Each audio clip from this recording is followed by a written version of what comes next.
Soul and 5 the rebirth of Tang San की इस episode की शुरुआत में हम देखते हैं कि टांगसन के अंदर से काफी ज्यादा गुड लक निकल रहा होता है और इस चीज को देख के ये खुद भी काफी ज्यादा हैरान होता है और ये मन में कहता है कि मेरा लक तो गोल्डन में बदल गया है, आखिर ये किस तरीके का लक है, पक्का ये बाइपोलर डोमेन की पावर होगी। और मैं यही सोच रहा हूँ कि आखिर बैड लक किस तरीके का दिखेगा। और फिर टांगसन तुरंत ही बैड लक को रिलीज करने लगता है और जैसे ही इसका बैड लक रूम के अंदर फैलता है तो आसपास के कलर चेंज होने लगता है और इस चीज को देख के टांगसन मन में कहता है कि आसपास का जो एरिया है वो सब कुछ ग्रे और ब्लैक में बदल गया है और ये वाकई में काफी अच्छी बात है। जो बाइपोलर डोमेन को बाहर भी इस्तेमाल किया जा सकता है और वाकई में हेल गार्डन की ये ट्रिप बेकार नहीं गई। और इन दोनों ही एक्सट्रीम डोमेन्स को टेस्ट करने के बाद टांगसन कल्टीवेट करना जारी रखता है और इसे इस चीज का भी एहसास होता है कि हेल गार्डन के इस ट्रिप पे इसे क्या हासिल हुआ है। और इस दौरान हमें क्रिस्टल होली माउंटेन का सीन दिखाया जाता है और इस क्रिस्टल पैलेस के अंदर हम क्रिस्टल ड्रैगन एम्परर को सीढ़ियों पे बैठे हुए देखते हैं, जहाँ पे ये काफी खुश होते हुए मन में कहता है कि ऐसा जान पड़ता है कि सच में लक को कॉपी किया जा सकता है और ऐसा दिखता है कि वास्तव में इसे लक की ब्लेसिंग मिल रखी है। और फिर हम अगले दिन का सीन देखते हैं जहाँ पे जू जीरन टांगसन से मिलने के लिए आया होता है और इसका उद्देश्य अब भी ग्रैंड मास्टर लुओ के ब्लड लाइन एरेड डिस्क को हासिल करने का होता है। और तो और एंसेस्ट्रल कोड का जो ऑक्शन है वो भी काफी जल्द आने वाला है और अगर लिंग्जी चैम्बर ऑफ कॉमर्स एक ब्लड लाइन एरेड डिस्क को हासिल कर सका ऑक्शन के लिए तो ये पक्का काफी ज्यादा फेमस हो जाएगा। इसलिए जू जीरन इसी उम्मीद में आया होता है कि grand master Luo blood line arrayed disk को इसे बेचने का हक दे सके, फिर वो चाहे लो लेवल्स की ही क्यों ना हो। लेकिन टांगसन खुद ही बहाना मारते हुए कहता है कि ग्रैंड मास्टर लुओ सिर्फ एक first level blood line arrayed disk को ही बनाना चाहते हैं, सार्वजनिक रूप से उसका प्रदर्शन करने से पहले। और हाँ, ग्रैंड मास्टर लुओ को लो लेवल ब्लड लाइन एरेड डिस्कों की बेचने की कोई भी परवाह नहीं है। इसलिए अगर लिंग्जी चैम्बर ऑफ कॉमर्स इन्हें फर्स्ट लेवल की ब्लड लाइन एजेंट्स को प्रोवाइड करने के लिए तैयार है तो शायद ग्रैंड मास्टर लुओ अपनी इस रिसर्च की रफ्तार बढ़ा सकें। और जू जीरन बताता है कि फर्स्ट लेवल की ब्लड लाइन एजेंट्स को हासिल करना वास्तव में काफी ज्यादा मुश्किल होता है, इसलिए ये second level blood line agents के बारे में इनसे राय लेता है। तो टांगसन इस बात को भी उजागर करता है कि जो ग्रैंड मास्टर लुओ हैं उनकी हाल ही में टाइम एबिलिटी ब्लड लाइन्स के अंदर काफी ज्यादा दिलचस्पी बढ़ी है। और जब जू जीरन second level blood line time crocodile का सुनता है तो ये सोचता है कि ये तो टाइम को कंट्रोल कर सकती है, जिसके लिए शायद ये एक बारी कोशिश भी कर सकता है। और टांगसन कहता है कि ग्रैंड मास्टर लुओ ने कहा है कि उनके अभी सफल होने के सिर्फ 10% ही चांसेस हैं, लेकिन अगर ब्लड एजेंट्स की क्वांटिटी और क्वालिटी की गारंटी दे सकते हैं तो फिर उनके जो सफल होने के चांसेस होंगे वो काफी ज्यादा बढ़ भी जाएंगे। और इस चीज को सुन के जू जीरन काफी ज्यादा खुश हो जाता है और कहता है कि ठीक है, आज मैं इस वादे के लिए अपनी जिंदगी दांव पे लगा दूंगा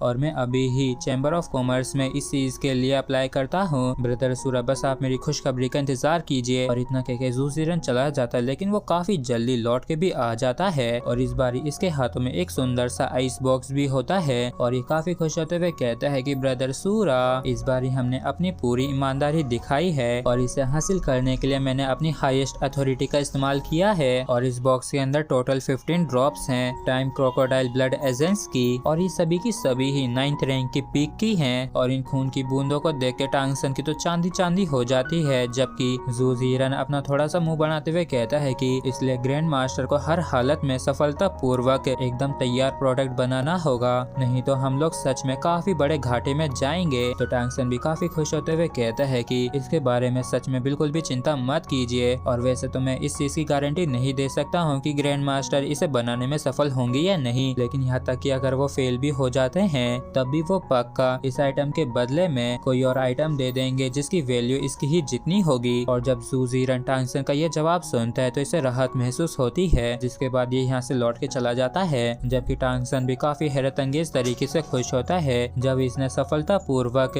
पीक 9th रैंक की टाइम क्रोकोडाइल की ब्लड लाइन एजेंट्स की 15 ड्रॉप्स को हासिल किया होता है। और ये इन्हें देख के खुश होते हुए मन में कहता है कि ब्लड लाइन एजेंट्स की इन 15 ड्रॉप्स के साथ गोली सफलता पूर्वक गॉड लेवल पे पहुंच जाएगा। और टांगसन खुश होते हुए कहता है कि हमें पहले ही फायदा मिल चुका है और अगर मैंने उनकी मदद नहीं की तो ये सच में हद हो जाएगी। और फिर टांगसन तुरंत ही जांग हाउस जुआन के साथ कांटेक्ट करता है और उसे कुछ एरेड डिस्क बनाने वाले मटेरियल्स को लेके आने के लिए कहता है। और जब वो लेके आ जाता है जिसके बाद टांगसन तुरंत ही अपने रूम में एरे डिस्को को बनाना शुरू कर देता है और फिर हमें काफी लंबे समय बाद कैरी सिटी का सीन दिखाया जाता है और उससे भी काफी लंबे समय बाद हमें यहाँ पे मई गोंगजी को दिखाया जाता है जो कि वाकई में काफी ज्यादा पावरफुल लग रही होती है और इसे देख के ऐसा लग रहा होता है जैसे कि इसने पीकॉक डीमन रेस की उस सीक्रेट आर्ट को सीख लिया है जिसके बारे में वांग ने कहा था। और मई गोंगजी को देख के वांग काफी ज्यादा खुश हो जाता है और कहता है कि तुम्हारे हाथों में जो हेवन से सीक्रेट प्लम है इसने आखिरकार दोबारा से अपनी ग्लोरी को हासिल कर ही लिया और सिर्फ तुम इकलौती हो जो कि हमारी पीकॉक क्लैन को लीड करके ग्लोरी तक ले जा सकती है। तो मई गोंगजी कहती है कि मैं अब भी काफी पीछे हूँ क्योंकि अब भी मुझ में और आप में काफी बड़ा अंतर है। तो वांग कहता है कि अभी तुम्हारा कल्टीवेशन बस 8th रैंक का ही है